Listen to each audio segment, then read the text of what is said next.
Hello વિદ્યાર્થી મિત્રો, રીપી e learning અપમાં આપનું સ્વાગત છે. હું છું શ્રેષ પડિયાદરા. આપણે શીખી રહ્યા છીએ ઇંગ્લિશ વિષયમાં. હવે ધોરણ 9થી શરૂઆત થતો એક ટોપિક છે કે જે તમે આગળ જ્યાં સુધી ભણો ત્યાં સુધી એ રિપીટ થવાનો છે. તો એ ટોપિક છે ડાયરેક્ટ ઇનડાયરેક્ટ સ્પીચ. તો આપણે આના વિશે માહિતી મેળવવાની છે. આ ડાયરેક્ટ ઇનડાયરેક્ટ સ્પીચ શું છે? હવે આ ટોપિક તમારા માટે એકદમ નવો ટોપિક છે. હવે તમે 9મા ધોરણમાં આવો ત્યારે આ ટોપિક તમારા માટે એકદમ નવો હોય છે, કારણ કે આ ટોપિક આગળ ક્યારેય રિપીટ થયો હોતો નથી, આગળ ક્યારેય આવ્યો જ નથી. હવે આપણે અહીંયાથી શરૂઆત કરવાની છે અને તમે 12મા ધોરણ સુધી જાઓ ત્યાં સુધી આ ટોપિક આ જ ટોપિક તમને રિપીટ થયા કરે છે. તો આ ટોપિકને બરાબર ધ્યાન દઈને સમજવાનો છે. તો એના માટે જો પહેલા તો આ ટોપિકનું નામ શું છે? તમને કીધું છે ડાયરેક્ટ ઇનડાયરેક્ટ સ્પીચ.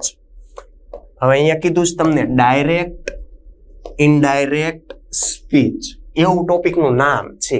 તો આ ડાયરેક્ટ ઇનડાયરેક્ટ સ્પીચ છે શું એ સમજવું પડે. તો પહેલા તો હું તમને માહિતી આપી દઉં. તો આ સ્પીચ એટલે કે રજૂઆત, વાતચીત. તો વાતચીતની તમે જે રજૂઆત કરો છો, વાતચીતનું જે પ્રદર્શન કરો છો એને કહેવાય સ્પીચ. ભાષણ આપો એને એ પણ એક પ્રકારની શું છે? સ્પીચ જ છે. તો સ્પીચ એટલે ખબર પડી કે ભાઈ વાતચીત છે, ભાષણ છે. હવે એનું ડાયરેક્ટ ઇનડાયરેક્ટ કરવાનું. હવે ડાયરેક્ટ એટલે કે આપણા માઇન્ડમાં એક સીધો અને સાદો સિમ્પલ મિનિંગ આવે. ડાયરેક્ટ એટલે કે આમ સીધું. ડાયરેક્ટ એટલે શું થાય? સીધું. અને ઇનડાયરેક્ટ એટલે શું થાય કે આડાવળું થઈને વાયા થઈને આવ્યું હશે એવું થાય ને મિનિંગ. એવું ડાયરેક્ટ એટલે આપણે શું જોઈએ સમજીએ, સીધું હશે. ઇનડાયરેક્ટ એટલે કે આડાવળું થઈને વાયા થઈને આવેલું છે, ફરીને આવેલું છે, એને શું કહીએ? ઇનડાયરેક્ટ. કહીએ કે નહીં? હવે જો એક્ઝામ્પલ તરીકે આ તમારું ઘર છે, આ તમારું સ્કૂલનું બિલ્ડિંગ છે. હવે અહીંયાથી રસ્તો અહીંયા સ્કૂલ સુધીનો છે અને અહીંયાથી ઘરથી ફરીને પાછો સ્કૂલ સુધીનો રસ્તો છે.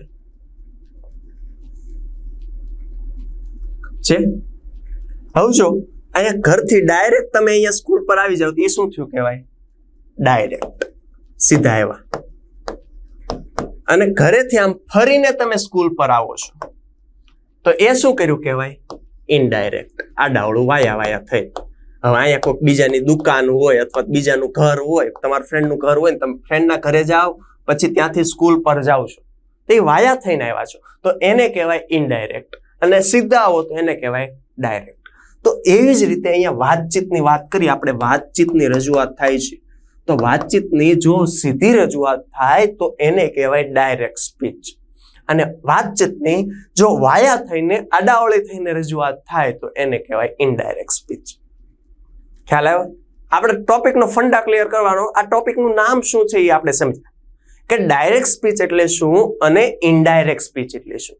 ડાયરેક્ટ સ્પીચ એટલે કે સીધી વાતચીત. ઇનડાયરેક્ટ સ્પીચ એટલે આમ આડાવળી થઈને આવે છે એવી વાતચીત. થાય ને એવું? હા, જો એવું છે. હવે કઈ રીતે થાય એ જો. ડાયરેક્ટ સ્પીચ એટલે મારી અને તમારી વચ્ચે અત્યારે જે વાતચીત થઈ રહી છે એ કેવી કહેવાય? Direct speech. આપણે બંને સીધા છીએ, સામસામે છીએ કે નહીં? તો એ ડાયરેક્ટ સ્પીચ કહેવાય છે. પરંતુ હવે મારી અને તમારી વચ્ચેની વાતચીતની છે એ તમે સાંભળી અને તમે બીજા ફ્રેન્ડને રજૂઆત કરો છો. મારી અને તમારી જે વાતચીત થઈ છે એ સાંભળીને તમે કોને રજૂઆત કરો છો? બીજા ફ્રેન્ડને રજૂઆત કરો છો. હવે મારી વાતચીત હતી એ તમે બીજા ફ્રેન્ડને કીધી તો એ શું થઈ? સીધી નહોતી થઈ. પહેલા તમારી પાસે આવી, ત્યાંથી પછી તે તમારા ફ્રેન્ડ પાસે ગઈ.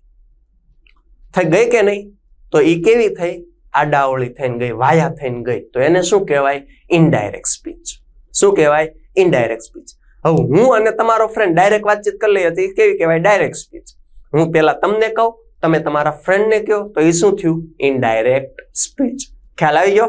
ડાયરેક્ટ ઇનડાયરેક્ટ સ્પીચ એટલે શું? બે વ્યક્તિ વચ્ચેની સીધી વાતચીત તો ડાયરેક્ટ સ્પીચ. હવે બે વ્યક્તિ વચ્ચેની વાતચીત ત્રીજો કોઈ વ્યક્તિ સાંભળે છે અથવા ત્રીજા વ્યક્તિને રજૂઆત કરવામાં આવે છે એને શું કહેવાય? Indirect speech. ખ્યાલ આવી ગયો? ટોપિકનો ફંડા ક્લિયર થઈ ગયો? ટોપિક કેવો છે એ ખબર પડી ગઈ. હવે આ ડાયરેક્ટ ઇનડાયરેક્ટ સ્પીચ એટલે શું? ડાયરેક્ટ સ્પીચ એટલે બે વ્યક્તિની વાતચીત. ઇનડાયરેક્ટ સ્પીચ એટલે આપણે ટપાલી થઈ ગયા. કે બે વ્યક્તિની વાતચીત છે એ આપણે લઈને બીજાને રજૂઆત કરવા જવાની, આપણે ટપાલીનું કામ કરવાનું. તો એ શું થયું? Indirect speech. ટપાલી બનો એટલે શું થાય? Indirect speech. વાયા વાયા થઈ ગયું. તો આ છે ડાયરેક્ટ ઇનડાયરેક્ટ સ્પીચ. હવે જો મિત્રો, આ ડાયરેક્ટ ઇનડાયરેક્ટ સ્પીચ છે એમાં તમને કંઈક શીખવા મળવાનું છે, જાણવા મળવાનું છે, તો એ આપણે જોઈએ છીએ. તો પહેલા તો તમને રિપોર્ટેડ સ્પીચના નામથી પણ ઓળખાય.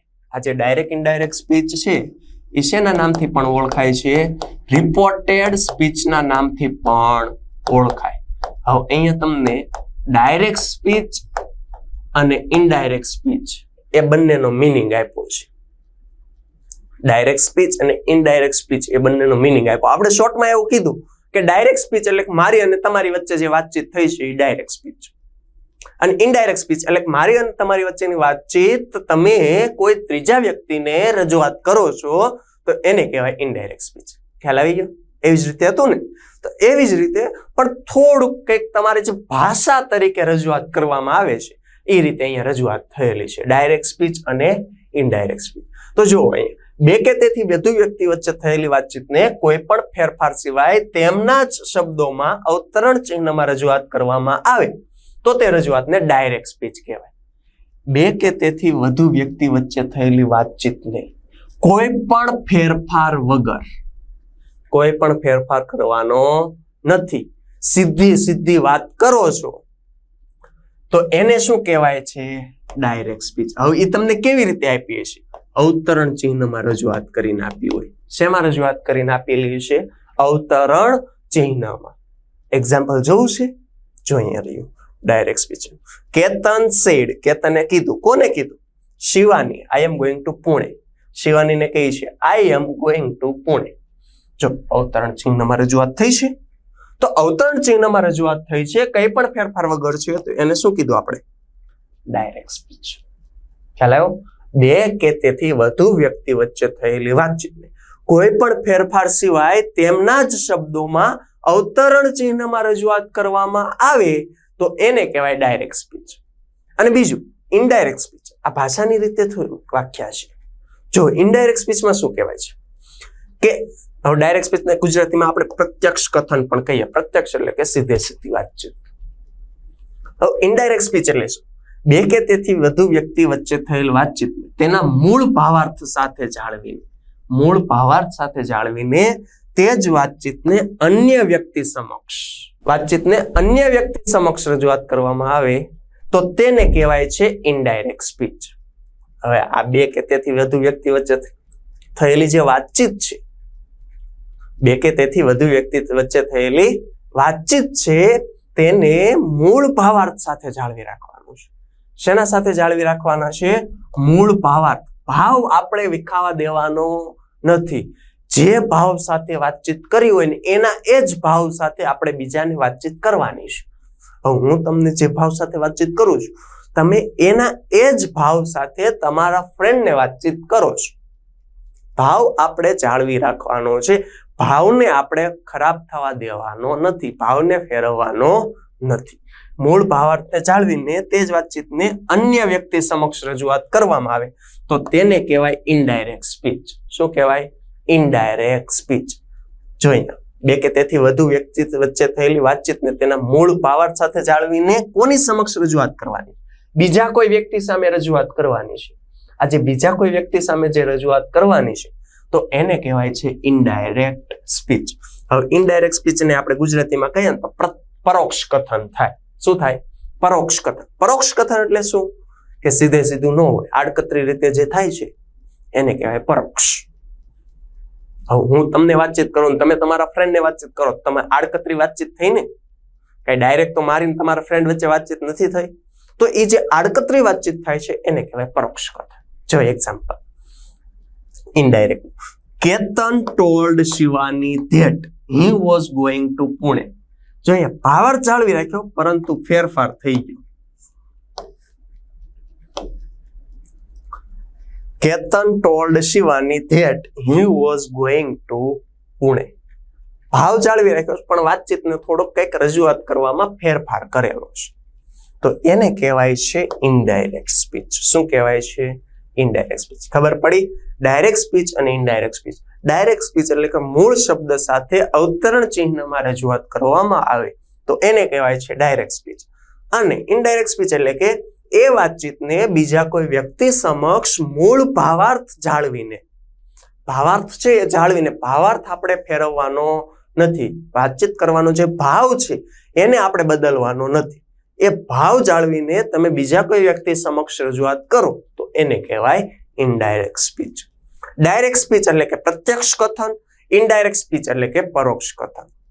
ધારો કે હું તમને કહું કે આપણે આજે અહીં આ ટોપિક શીખવાનો છે, આપણે આજે અહીં સ્પીચનો ટોપિક શીખવાનો છે, કીધું મેં તમને, તો તમે તમારા ફ્રેન્ડને શું કહ્યું? અમારે આજે ત્યાં ડાયરેક્ટ ઇનડાયરેક્ટ સ્પીચનો ટોપિક શીખવાનો છે કે નહીં? કીધું કે નહીં? અમારે કીધું. મેં તમને શું કીધું? આપણે. તમે કીધું અમારે. આપણે શીખીશું, અમારે શીખવાનો છે. ફેરફાર થયો. એ જે ફેરફાર થાય છે ડાયરેક્ટ ઇનડાયરેક્ટ સ્પીચમાં ભાવાર્થ જાળવીને ફેરફાર કરવામાં આવે છે. તો જોઈએ મિત્રો, હવે ફેરફાર થાય છે તે કયા કયા ફેરફાર થાય છે? ડાયરેક્ટમાંથી ઇનડાયરેક્ટ સ્પીચમાં બદલવા માટે કયા કયા પ્રકારના ફેરફાર કરવામાં આવે છે એ જોવાના છે. તો જોઈએ મિત્રો, હવે પહેલા તો ડાયરેક્ટમાંથી ઇનડાયરેક્ટમાં ફેરવતા વાક્યમાં થતો ફેરફાર. વાક્ય હોય એમાં કયા કયા ફેરફાર કરવાના? આવજો આગળની સ્લાઇડમાં તમને અહીંયા ફેરફાર બતાવ્યા. ટોલ્ડ થઈ ગયું, ધેટ થઈ ગયું, હી થઈ ગયું, વોઝ થઈ ગયું, એ ફેરફાર થઈ ગયા છે. તો આપણે એ વાક્યમાં કયા કયા ફેરફાર થાય એ આપણે જોવાના છે. તો કયા કયા ફેરફાર થાય છે? તો પેલું રિપોર્ટિંગ વર્બ અને સંયોજકમાં ફેરફાર. આ આરવી એને કહેવાય છે રિપોર્ટિંગ વર્બ.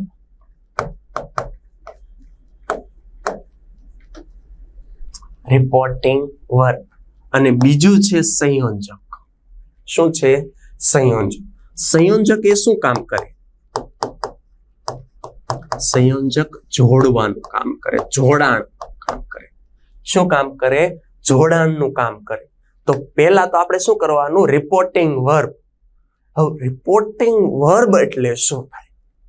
તમને કીધું તો ખરા, રિપોર્ટિંગ વર્બમાં ફેરફાર અને સંયોજકમાં ફેરફાર. સંયોજકનો મિનિંગ તો ખબર પડી કે જોડવાનું કાર્ય કરે. જોડાણ માટેનો જે શબ્દ હોય એને કહેવાય સંયોજક. તો આ રિપોર્ટિંગ વર્બ એટલે શું? આ રિપોર્ટિંગ વર્બ એટલે કે વાક્યમાં કહે છે શું? વાક્યમાં કહેવાનો ભાવ દર્શાવે છે એ. આપણે એમ કહીએ, મેં તમને એમ કીધું કે તમારે કાલે આ કાર્ય કમ્પ્લીટ કરીને આવવાનું છે. તમે તમારા ફ્રેન્ડને શું કહો? અમારા સરે અમને આ કાર્ય કમ્પ્લીટ કરીને જવાનું કીધું છે, કહ્યું છે. તો આ જે કીધું છે, કહ્યું છે એવો શબ્દ છે એને કહેવાય રિપોર્ટિંગ વર્બ. શું કહેવાય? Reporting verb. જે વાક્ય પ્રમાણે મૂકવામાં આવશે. હવે જો કહ્યું, કીધું એ પણ રિપોર્ટિંગ વર્બ, પૂછ્યું એ પણ રિપોર્ટિંગ વર્બ, વિનંતી કરી એ પણ રિપોર્ટિંગ વર્બ છે ને. તો એવા રિપોર્ટિંગ વર્બ આવે છે. તો આપણે અહીંયા આરવી લખ્યું છે, એનો મિનિંગ એવો થાય રિપોર્ટિંગ વર્બ, કે વાક્યને જોડવાનું છે. વાક્યમાં શું ભાવ દર્શાવે છે તમે રિપોર્ટિંગ વર્બમાં દર્શાવો છો. ત્યારબાદ સંયોજક, તો જોડાણ. બે વાક્ય છે એને આપણે જોડવાના છે. હવે કઈ રીતે જોડાય છે? જુઓ મિત્રો, અહીંયા આપણે અહીંયા જો અલ્પવિરામ હતું ને અવતરણ ચિહ્ન હતું, એ બંને દૂર થઈ ગયા અને એની જગ્યાએ સંયોજક આવી ગયું ધેટ, અને સેડ હતું એની જગ્યાએ આવી ગયું ટોલ્ડ. તો આ જે ટોલ્ડ છે એ છે રિપોર્ટિંગ વર્બ અને આ ધેટ છે એ છે સંયોજક. શું છે? સંયોજક. હવે જો અહીંયા આગળ સર્વનામમાં ફેરફાર. હવે હું તમને અહીંયા એક્ઝામ્પલ એનું એ જ આપણે લખીએ છીએ. એમાં એક્ઝામ્પલમાં શું હતું? Ketan said Shivani I am going to Pune છે. હવે આને આપણે ઇનડાયરેક્ટ કરીએ. આ ડાયરેક્ટ સ્પીચનું છે વાક્ય. હવે આપણે ઇનડાયરેક્ટ સ્પીચનું વાક્ય કરીએ તો શું થાય? Ketan told Shivani that he was going to Pune. થઈ ગયું? હવે જો અહીંયા જે સેડ હતું એની જગ્યાએ શું આવી ગયું? ટોલ્ડ. તો આ છે રિપોર્ટિંગ વર્બ. શું છે? Reporting verb. ત્યારબાદ અહીંયા અલ્પવિરામ ને અવતરણ ચિહ્ન છે એ કાઢીને આપણે અહીંયા વાક્યને જોડી દીધો. અલ્પવિરામ ક્યારે વપરાય? વાક્યમાં બે શબ્દ છે, બે વાક્ય છે એને છૂટા પાડવા માટે વચ્ચે અલ્પવિરામ મૂકવામાં આવે. પરંતુ અલ્પવિરામ દૂર કરી દો બે વાક્ય કેવા થઈ જાય? ભેગા થઈ જાય. અલ્પવિરામ દૂર કર્યું, બે વાક્યને ભેગા કરવા માટે અહીંયા ધેટ સંયોજક તરીકે કામ કરશે. શું કરશે? સંયોજક. આ બે વાક્યને જોડશે. ત્યારબાદ કીધું તમને સર્વનામમાં ફેરફાર. તો સર્વનામ આય હતું એની જગ્યાએ શું થઈ ગયું? હી. તો આ ફેરફાર થયો એ ફેરફાર થયો સર્વનામનો ફેરફાર. શેનો ફેરફાર થયો? સર્વનામ. ત્યારબાદ કયો ફેરફાર થાય? કાળમાં થતો ફેરફાર. તો જો અહીંયા એમ ઇઝાર હતું, વર્તમાન કાળ હતું, અહીંયા વોઝ વેર થઈ ગયું. તો આ થઈ ગયું કાળ પરિવર્તન. શું થઈ ગયું? કાળ પરિવર્તન.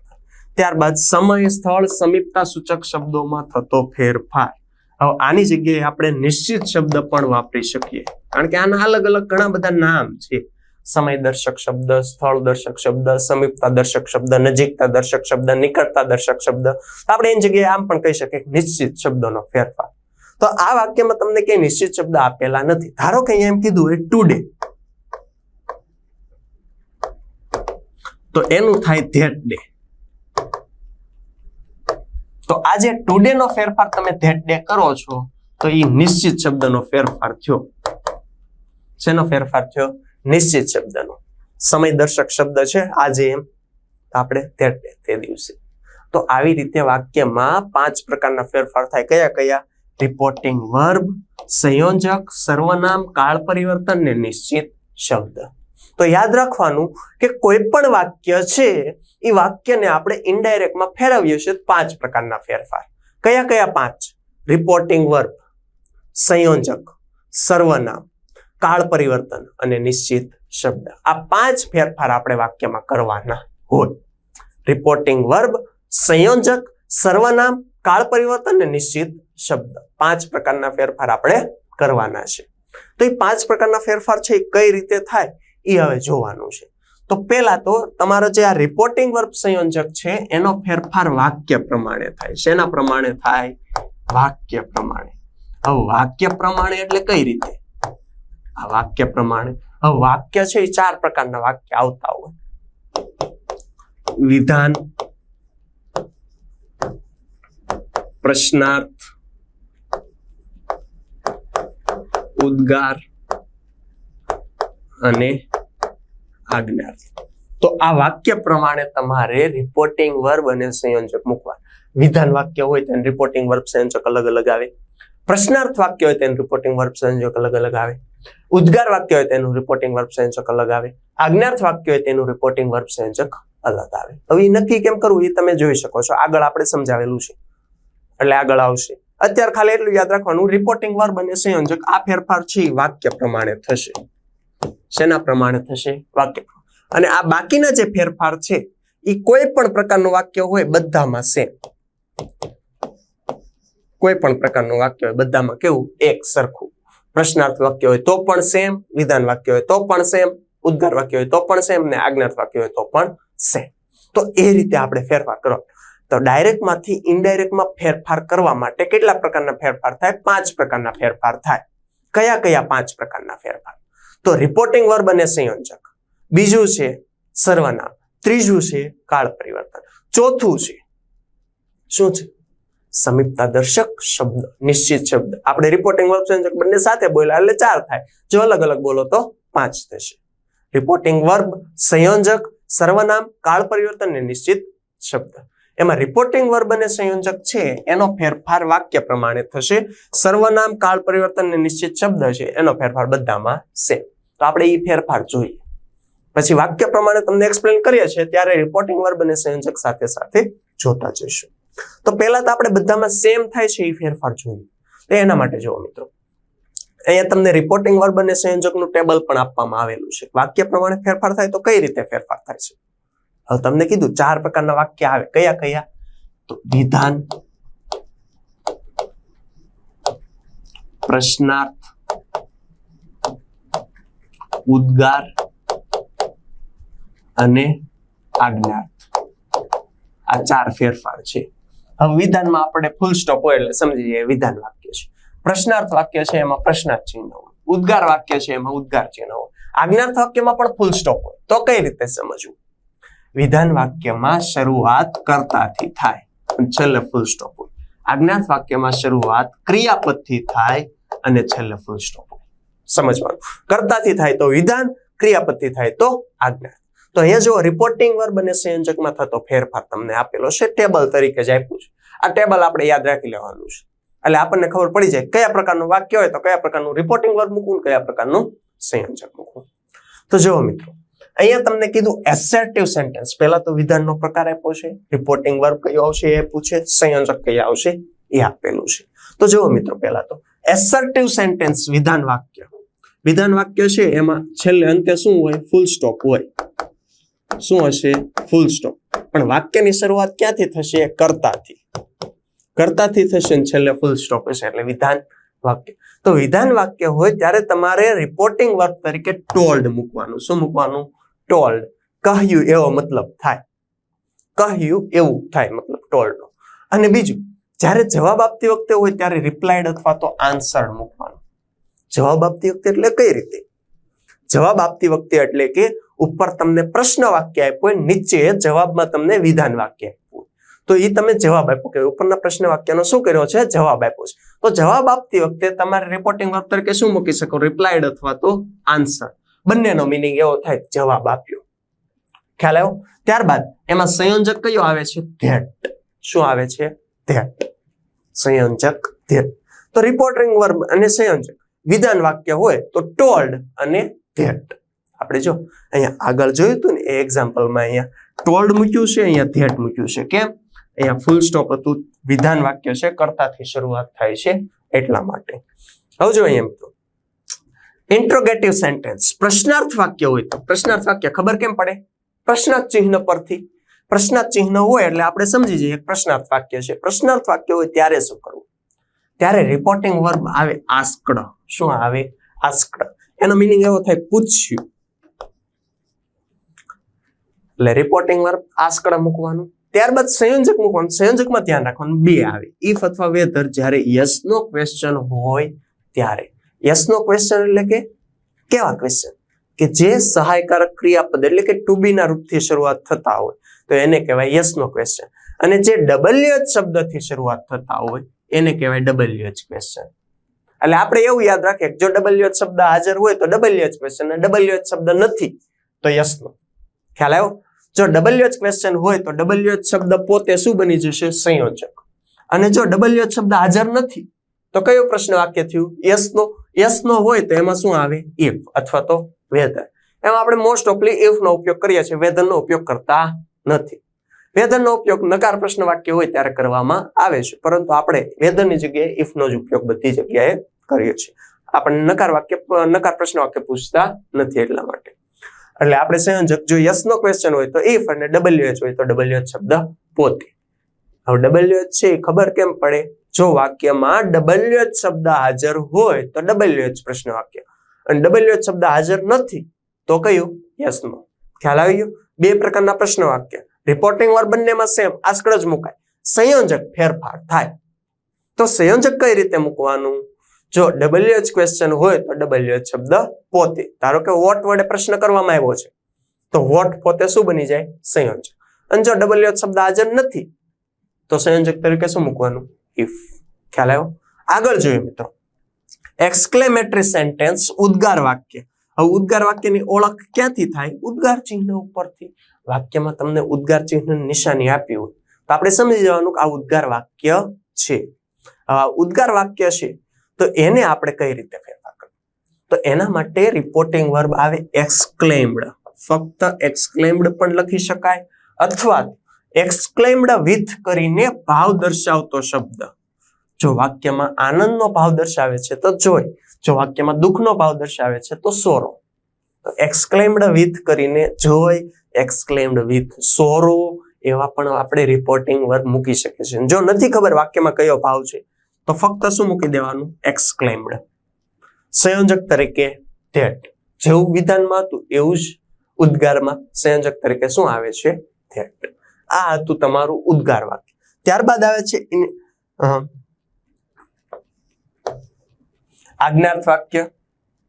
હવે આજ્ઞાર્થ વાક્ય આવે છે ત્યારે કઈ રીતે? તો આજ્ઞાર્થ વાક્ય આવે છે ત્યારે તમારે રિપોર્ટિંગ વર્બ તરીકે વિનંતી દર્શાવતું હોય તો રિક્વેસ્ટેડ, હુકમ દર્શાવતો હોય તો ઓર્ડર, સૂચન દર્શાવતો હોય સજેસ્ટેડ, સલાહ દર્શાવતો હોય એડવાઇસ. વાક્યના ભાવ પ્રમાણે મૂકવાનું. શેના પ્રમાણે મૂકવાનું? વાક્યના ભાવ પ્રમાણે. વાક્યમાં જો વિનંતીનો ભાવ હોય તો રિપોર્ટિંગ વર્બ રિક્વેસ્ટેડ આવે. વાક્યમાં જો હુકમ કરવામાં આવતો હોય તો ઓર્ડર, કંઈક સૂચન આપવામાં આવતું હોય તો સજેસ્ટેડ, સલાહ આપવામાં આવતું હોય તો એડવાઇસ, એવા શબ્દો આવશે. અને રિપોર્ટિંગ વર્બ તરીકે ટુ અથવા તો નોટ ટુ. જો હકાર વાક્ય હોય તો ટુ, નકાર વાક્ય હોય તો નોટ ટુ. કેમ? આજ્ઞાર્થ વાક્યની શરૂઆત ક્રિયાપદથી થાય. શેનાથી થાય? ક્રિયાપદથી. અને અંતે પૂર્ણ વિરામ હોય, ફૂલ સ્ટોપ હોય. તો આ ક્રિયાપદ છે તો એની આગળ તમારે શું મૂકવાનું હોય? ટુ અથવા તો નોટ ટુ. જો હકાર વાક્ય હોય તો ટુ, નકાર વાક્ય હોય તો નોટ ટુ. આગળ એક્ઝામ્પલ જોઈશું ત્યારે આ બધું ફરી વખત રિપીટ કરવામાં આવશે. ત્યારે પણ તમારે ધ્યાન રાખીને સમજી લેવાનું છે. તો જો પછી આગળ મિત્રો લેટ વાળું વાક્ય હોય ત્યારે તમારે શું મૂકવાનું? રિક્વેસ્ટેડ અને સંયોજક તરીકે ટુ. લેટ્સ વાળું વાક્ય હોય, લેટ્સ વાળું, ત્યારે રિપોર્ટિંગ વર્બ તરીકે સજેસ્ટેડ અને સંયોજક તરીકે ધેટ. ત્યારબાદ લેટ્સ ની જગ્યાએ તમારે ધ્યેય શુડ મૂકવાનું. લેટ્સ ની જગ્યાએ શું મૂકવાનું? ધ્યેય શુડ. પણ લેટ્સ વાળું વાક્ય હોય ત્યારે શું? સજેસ્ટેડ અને ધેટ. લેટ હોય તો રિક્વેસ્ટેડ અને ટુ. ખ્યાલ આવ્યો? આ રીતે વાક્ય હોય એના રિપોર્ટિંગ વર્બ અને સંયોજક છે. આગળ એક્ઝામ્પલ સાથે તમને એક્સપ્લેન કરવામાં આવે છે તો ત્યારે પણ તમારે ધ્યાન રાખીને સમજવાનું છે. આગળ બીજો ફેરફાર જોઈએ મિત્રો. ત્યારબાદ છે સર્વનામમાં ફેરફાર. શેમાં ફેરફાર છે? સર્વનામ. હવે સર્વનામ આપણને ખબર હોય, I, we, you, he, she, it, they એવા સર્વનામ આવે. તો એનો ફેરફાર કઈ રીતે? તો આઈ, વી છે આ તો કર્તા વિભક્તિ છે, કર્મ વિભક્તિ છે, સંબંધક છે, સ્વવાચક નામ છે. આઈ, વી છે એ પ્રથમ પુરુષમાં આવે, ફર્સ્ટ પર્સન. ધારો કે વાક્યમાં આઈ અથવા તો વી નો ઉપયોગ કર્યો છે. ધારો કે હું તમને કહું છું કે મારે કાલે આમ જવાનું છે, તો તમે તમારા ફ્રેન્ડને શું કહો? કે તેમને કાલે ત્યાં જવાનું છે. તેમને કાલે ત્યાં જવાનું. મેં કીધું તું મારે, તમે શું કીધું? તેમને. ફેરફાર કર્યો. તો આજે મારે ફેરફાર છે એ ફેરફાર કોના પ્રમાણે કર્યો? મારા પ્રમાણે કર્યો. કે હું પુરુષ છું એટલે તેમને કીધું. જો હું સ્ત્રી હોત તમે શું કહ્યું? તેણે. ખ્યાલ આવ્યો? તો પ્રથમ પુરુષનું સર્વનામ આવે છે વાક્યમાં I, we, me, us, my, our, mine, ours, myself, our self.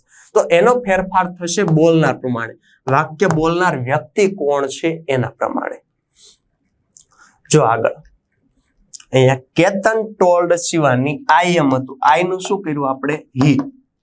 આઈ પ્રથમ પુરુષ, ફેરફાર કોના પ્રમાણે? બોલનાર પ્રમાણે. જો સાંભળનાર પ્રમાણે હોય તો એની જગ્યાએ શું આવે? શી આવે. ખ્યાલ આવ્યો? એટલે પ્રથમ પુરુષનો ફેરફાર બોલનાર પ્રમાણે. બીજા પુરુષ you, your, yours, yourself, yourself, તો એનો ફેરફાર તમારે કરવાનો સાંભળનાર પ્રમાણે. વાક્યમાં જો બીજો પુરુષ આપ્યો છે તો એનો ફેરફાર કોના પ્રમાણે થશે? સાંભળનાર પ્રમાણે થશે. હવે ધારો કે તમારે તમને એમ કહેવામાં આવે કે you are clever, you are clever, તમે હોશિયાર છો. તો તમે શું કહો? કે અમારા સર છે એવું કહેતા હતા તે આર ક્લેવર, કે તેઓ હોશિયાર છે. તો એનો ફેરફાર તમે કોના પ્રમાણે કર્યો? યુ નો ફેરફાર સાંભળનાર પ્રમાણે, કે સાંભળનાર છોકરા હતા એના પ્રમાણે ફેરફાર કર્યો છે. હવે આ એક્ઝામ્પલ આવે ત્યારે થોડુંક બરાબર રીતે તમને ખ્યાલ આવશે. ત્યારબાદ હી, શી, ઇટ હોય, ત્રીજો પુરુષ હોય તો એમાં તમારે કોઈ પણ ફેરફાર કરવાનો થતો નથી. એનું એ જ. જો આઈવી હોય તો બોલનાર પ્રમાણે, યુ હોય તો સાંભળનાર પ્રમાણે, હી, શી, ઇટ, ધે હોય તો એનો કોઈ પણ ફેરફાર કરવાનો થતો નથી. એટલે પ્રથમ પુરુષ બોલનાર પ્રમાણે, બીજો પુરુષ સાંભળનાર પ્રમાણે અને ત્રીજો પુરુષ નો ફેરફાર. ખ્યાલ આવ્યો? હવે જો આગળ આ સર્વનામ હતો. ત્યારબાદ કાળમાં થતો ફેરફાર. તો કાળમાં થતો ફેરફાર કઈ રીતે કરવાનો? હવે કાળમાં થતો ફેરફાર એટલે એવી રીતે ફેરફાર કરવાનો છે કે જે તમે કોઈ પણ વાક્ય છે અને તમારે કયા કાળમાં લઈ જવાનું થશે? ભૂતકાળમાં. કેમ ભૂતકાળમાં? કારણ કે જ્યારે તમે બીજા વ્યક્તિ સામે રજૂઆત કરતા હશો ત્યારે આપણી જે આ પ્રત્યક્ષ રજૂઆત થઈ હતી, ડાયરેક્ટ સ્પીચ થઈ હતી, એ પૂર્ણ થઈ ગઈ છે. કેવી થઈ ગઈ છે? પૂર્ણ થઈ ગઈ. ત્યારબાદ જ તમે રજૂઆત કરવા જાઓ ને બીજા વ્યક્તિ પાસે, તે પૂર્ણ થઈ ગયું. એના કારણે આપણે કયા કાળમાં ફેરવવાનું થતું હશે? ભૂતકાળ. તો જુઓ મિત્રો, અહીંયા સાદો વર્તમાન કાળ છે તેનો શેમાં ફેરવું? સાદો ભૂતકાળ. સાદો ભૂતકાળ છે તો પૂર્ણ ભૂતકાળ. પૂર્ણ ભૂતકાળ છે તો પૂર્ણ ભૂતકાળ. તો કઈ ફેરફાર નહીં. સાદો હોય તો સાદો ભૂતકાળ, સાદો ભૂતકાળ તો પૂર્ણ ભૂતકાળ. અને પૂર્ણ ભૂતકાળમાં કઈ નહીં. ચાલુ વર્તમાન કાળ હોય તો ચાલુ ભૂતકાળ, ચાલુ ભૂતકાળ હોય તો ચાલુ પૂર્ણ ભૂતકાળ, પૂર્ણ વર્તમાન કાળ હોય તો પૂર્ણ ભૂતકાળ. જો આ બાજુ બધે ભૂતકાળ છે. સાદો વર્તમાન કાળ તો એનું સાદો ભૂતકાળ, સાદો ભૂતકાળ તો પૂર્ણ ભૂતકાળ, ચાલુ વર્તમાન કાળ તો ચાલુ ભૂતકાળ, ચાલુ ભૂતકાળ તો ચાલુ પૂર્ણ ભૂતકાળ, પૂર્ણ વર્તમાન કાળ તો પૂર્ણ ભૂતકાળ, પૂર્ણ ભૂતકાળ તો પૂર્ણ ભૂતકાળ. એમાં કઈ ફેરફાર થશે નહીં. તો આ રીતે આપણે કાળમાં ફેરફાર કરવાનો. હવે ત્યાં કઈ વાક્યમાં એમ તો નહીં લખ્યું હોય આ વાક્ય સાદા કાળનું છે કે પૂર્ણ કાળનું છે. તો એના માટે કઈ રીતે આપણે ઓળખવાનું છે? તો જુઓ મિત્રો, એના માટે અહીંયા તમને કીધું હશે એમ ઇઝ આર, એટલે સમજી જવાનું આ ચાલુ વર્તમાન કાળ છે.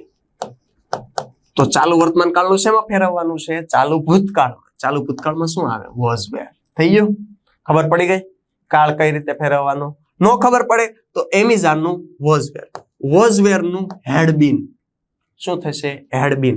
હેવ એઝ હેડ નું હેડ અને સાથે past participle. Do not, does not સાદો વર્તમાન કાળ છે, સાદો ભૂતકાળ. ડીડ નોટ, ડીડ નોટ છે સાદો ભૂતકાળ તો પૂર્ણ ભૂતકાળ કરવાનું. Had not plus past participle. Shall will છે તો વુડ. હવે શેલ વિલ, શેલ નું શુડ નો લખાય નહીં. કેમ? કારણ કે શેલ છે એ આઈવી સાથે આવે. શેલ છે એ આઈવી સાથે આવે, પરંતુ તમે એને ઇનડાયરેક્ટમાં ફેરવો તો આઈવી પ્રથમ પુરુષનો ફેરફાર બોલનાર પ્રમાણે થાય. બોલનાર છોકરો હોય તો હી મૂકવામાં આવે, છોકરી હોય તો શી મૂકવામાં આવે. તો હી અને શી સાથે વિલ આવે તો વિલ નું શું કરવાનું થાય? વુડ થાય. ત્યારબાદ મે હોય તો માઇટ, વુડ હોય તો વુડ, કુડ હોય તો કુડ, માઇટ હોય તો માઇટ, શુડ હોય તો શુડ, કેન હોય તો કુડ. તો આવી રીતે ફેરફાર કરવાનો. એમિઝાર હોય તો વોઝવેર, વોઝવેર હોય તો હેડબીન, હેવેઝ હોય તો હેડ, ડુ નોટ, ડઝ નોટ હોય તો ડીડ નોટ, ડીડ નોટ હોય તો હેડ નોટ, શેલ વિલ હોય તો વુડ, કેન નું કુડ, મે નું માઇટ. એવો ફેરફાર થાય છે. ધારો કે તમને ક્રિયાપદનું મૂળ રૂપ આપેલું છે તો એને તમે ઇનડાયરેક્ટમાં ફેરવો તો ત્યાં તમારે ક્રિયાપદમાં ભૂતકાળનું રૂપ લખવાનું થાય. મૂળ રૂપ અથવા તો SKES એટલે સાદો વર્તમાન કાળ, તો ત્યાં તમે ભૂતકાળનું લખો એટલે સાદો ભૂતકાળ થાય. ખ્યાલ આવ્યો? આ એક્ઝામ્પલ જોઈશું ત્યારે વધારે ખ્યાલ આવશે. આ તમને બેઝિક માહિતી આપવામાં આવે છે કે આવો ફેરફાર થાય છે. ત્યારબાદ જો મિત્રો, સમય દર્શક શબ્દ, સ્થળ દર્શક શબ્દ, સમીપતા દર્શક શબ્દ, નિશ્ચિત શબ્દ એવો ફેરફાર કરવામાં આવે છે. તો એ ફેરફાર કયો છે? તો જો મિત્રો, અહીંયા ધીસ હોય તો એની જગ્યાએ તમારે શું લખવાનું થાય છે? ધેટ. ધીઝ હોય તો ધોઝ, હિયર નું ધેયર, ધસ નું સો, ટુડે નું ધેટ ડે, ટુમોરો નું ધ નેક્સ્ટ ડે, યસ્ટરડે નું ધ પ્રીવિયસ ડે. હવે બાળકોને મિસ્ટેક થાય છે ને અહીંયા થાય છે ટુમોરો યસ્ટરડે, ટુમોરો નું ધ નેક્સ્ટ ડે, યસ્ટરડે નું ધ પ્રીવિયસ ડે. ટુમોરો એટલે કે આવતીકાલ, કે જે હજુ આવવાનું બાકી છે. આવતું પછીનું હોય એના માટે કયો શબ્દ વપરાય? નેક્સ્ટ. અને યસ્ટરડે એટલે કે જે ગઈકાલ છે, જે છેલ્લે વહી ગયું છે, છેલ્લે વહી ગયું છે, આગળનું છે, એના માટે કયો શબ્દ વપરાય? પ્રીવિયસ. ખ્યાલ આવ્યો? એટલે ટુમોરો માટે ધ નેક્સ્ટ ડે, યસ્ટરડે માટે ધ પ્રીવિયસ ડે અને ટુડે માટે ધેટ ડે. ધારો કે ટુ નાઇટ હોય, અહીંયા ટુડે છે એની જગ્યાએ તમને ટુ નાઇટ આપેલી છે તો શું થશે? That night. ટુડે તો ધેટ ડે, ટુ નાઇટ તો ધેટ નાઇટ. ખ્યાલ આવ્યો? એવી જ રીતે નાવ હોય તો ધેન, અગો તો બિફોર, yet just તો then, last તો the previous. ખ્યાલ આવ્યો? આ સમય દર્શક શબ્દ છે. ધીસ હોય તો that, ધીસ હોય તો those, so હોય તો thus, thus હોય તો so, here નું there, today that day, tomorrow the next day, yesterday the previous day, now નું then, ago નું before, yet just નું then, last નું the previous, tonight નું that night. તો આ શબ્દ છે એ તમારે બુકમાં લખી દેવાના છે. તો આ પ્રકારે ફેરફાર થાય છે. આ બધા ફેરફાર છે એ તમારે પહેલા શરૂઆતમાં લખવાના થાય. ત્યારબાદ તમારે વાક્ય વાઇઝ અલગ અલગ જોવાના થશે. ખ્યાલ આવ્યો મિત્રો? આ હતા 5 પ્રકારના ફેરફાર ડાયરેક્ટમાંથી ઇનડાયરેક્ટમાં ફેરવતી વખતે. તો કયા કયા ફેરફાર થાય? રિપોર્ટિંગ વર્બ અને સંયોજક એ જોયું, વાક્ય પ્રમાણે અલગ અલગ આવતા હતા, ટેબલમાં જોયું. ત્યારબાદ સર્વનામમાં ફેરફાર. પ્રથમ પુરુષનો ફેરફાર બોલનાર પ્રમાણે, બીજા પુરુષનો ફેરફાર સાંભળનાર પ્રમાણે, ત્રીજા પુરુષમાં કંઈ નહીં. પ્રથમ પુરુષમાં કયા કયા આવે? I, we, me, us, my, mine, our, ours, myself, ourself. એ પ્રથમ પુરુષના શબ્દ. બીજા પુરુષમાં કયા આવે? You, you, your, yours, yourself, yourself. એ તો બીજા પુરુષનો ફેરફાર સાંભળનાર પ્રમાણે કરવાનો. ત્રીજા પુરુષ he, she, it, they, him, her, it અને ધેમ. ત્યારબાદ હિઝ, હર, ઇટ્સ, ધેયર. તો એમાં આપણે કઈ ફેરફાર જ નથી કરવાનો ત્રીજા પુરુષમાં. પ્રથમ પુરુષ બોલનાર, બીજો પુરુષ સાંભળનાર, ત્રીજા પુરુષમાં કઈ નહીં. એ સર્વનામનો ફેરફાર. કાળ પરિવર્તન, જે પણ કાળ હોય, ભૂતકાળ, એમેઝાર હોય તો વોઝ વે, ડુ હોય, ડુ ડઝ હોય તો ડીડ, હેવેઝ હોય તો હેડ, હેડ હોય તો હેડ, વોઝ વેર હોય તો હેડ બીન, ડીડ હોય તો હેડ, કેન હોય તો કુડ, શેલ વિલ હોય તો વુડ, મે હોય તો માઇટ. એ ફેરફાર કર્યો. ત્યારબાદ સ્થળ દર્શક, સમીપતા દર્શક, ધીસનું ધેટ, ધીસનું ધોઝ, ધસનું so, here, there, today, that day, tomorrow, the next day, yesterday, the previous day, tonight, that night, ago, before છે, લાસ્ટનું પ્રીવિયસ. આવા સમય દર્શક ફેરફાર છે. ત્યારબાદ જોઈએ છે આ 5 પ્રકારના ફેરફાર આપણે જોયા છે. હવે આપણે આગળ બધું એક વાક્ય વાઇઝ જોઈશું. તો આપણે આ લેક્ચરમાં ડાયરેક્ટ ઇનડાયરેક્ટ સ્પીચ વિશેની માહિતી મેળવીશું. કયા કયા ફેરફાર થાય છે એ બધા ફેરફાર તમારે બુકમાં લખવાના છે ટોપિકની શરૂઆત કરીને. કારણ કે લખશો એટલે તમને આગળ હજુ આ ટોપિક લાંબો છે એ ચાલ્યા કરશે, થોડોક તમને ખ્યાલ આવશે અને લખેલો હશે એ તમને બધા ધોરણમાં ઉપયોગી બને છે. તો માટે તમે આ લેક્ચર નિહાળ્યો એ બદલ તમારો બધાનો ખૂબ ખૂબ આભાર. Thank you. બાય બાય મિત્રો.